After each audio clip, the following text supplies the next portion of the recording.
Voyons tout à l'heure.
Photovoltaics has decreased in 6 years by 80%.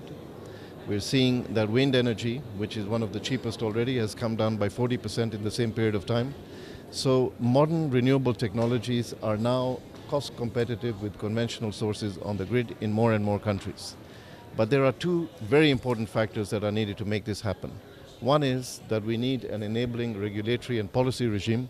Governments need to create policies that empower investment in renewables, that give stability to investors, and that give a long-term horizon. If you do that, you reduce the cost of investment. We also need to find new financial mechanisms that also de-risk investment in renewables. The risk premium for renewables is decreasing, but we are going to see that we need new mechanisms that can actually take us there further and faster. This is already beginning to happen. We are hoping that climate finance will develop the kind of multilateral risk guarantees that will reduce the risk of renewables investment. The systems are there, the potential is there, the investment is happening around the world, the costs are declining, and we have a very positive business case for finally being able to address emissions while having a positive economic basis that creates employment and prosperity. And this is very exciting. But in my country, we are looking at renewable energy, especially for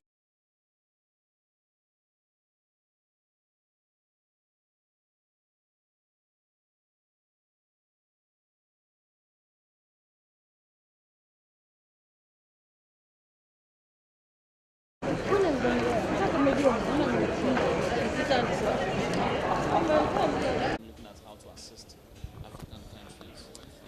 I think there is a very big initiative on the table called the African Renewable Energy Initiative. We are working very closely with them. The target for that initiative is a target that we brought forward, which is 300 gigawatts of new renewable power by 2030. We feel that is achievable, and we feel there's a positive business case, and many of the actors in this regard are here in Marrakesh, and we hope that there will be a very positive outcome to this discussion. Okay, with Nigeria still clearing gas and Cheaper than coal. The US is beginning to rival that. The US, we are now generating power from photovoltaics at 4 cents a kilowatt hour.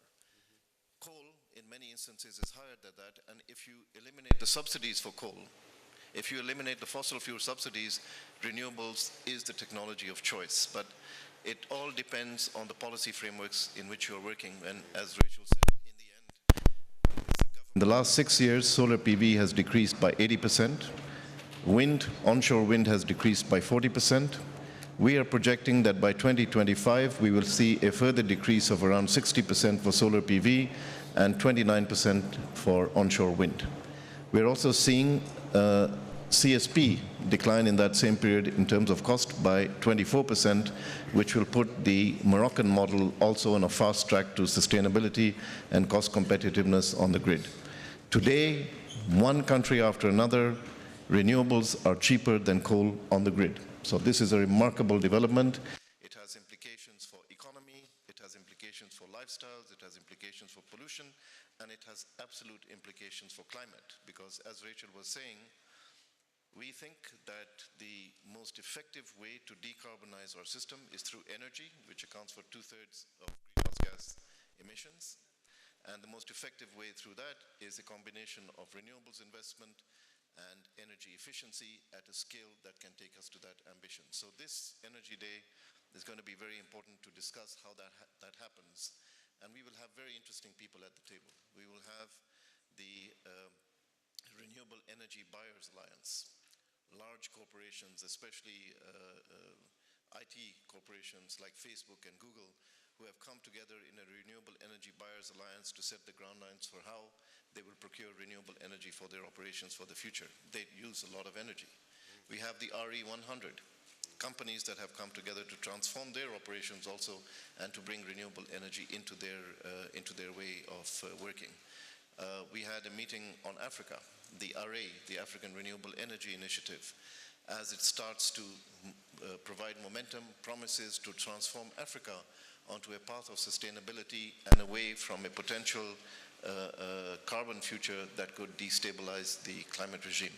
So a lot of very positive things are happening.